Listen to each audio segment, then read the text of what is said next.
Hi everyone, so I'm going to show you how to open up your Office 365 and to open up a Word document, save a Word document, and share it with your teacher. So you're on the main web page, and what you're going to do is you're going to scroll down to the library blue brick.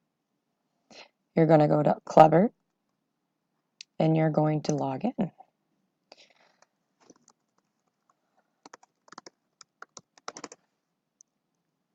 Once you are logged into Clever, what you're going to do is you're going to scroll to the very bottom of your page, all the way down.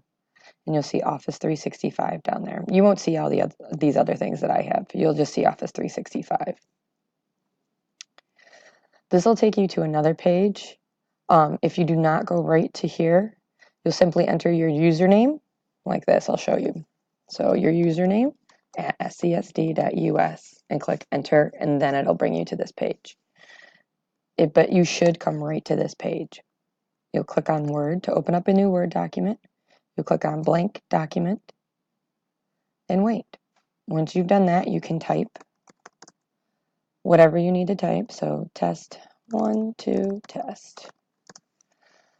Once you're ready to save, and I suggest you save quickly after coming in here, it'll automatically save, but you want to give it a name. So we're going to go to File, Save As, and save as a copy online. If you save as a copy online, you'll be able to get this document anywhere you log in through your Clever. I like to give my documents my last name, underscore, then the name of the assignment, so say American Revolution, and then I save. You'll notice that it changes from document 2 to the name of my document. Once I've finished, or if my teacher asks me to share it with them, I simply go to share,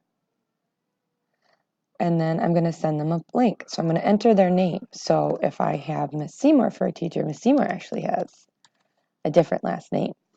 She's used to be Miss Giamarino. So I would find her, I would click on her. I can add more than one if I have more than one teacher, and then I can send. I can also make a copy of the link, but we'll show you that in a different tutorial. I hope that helps you find what you need on Office 365.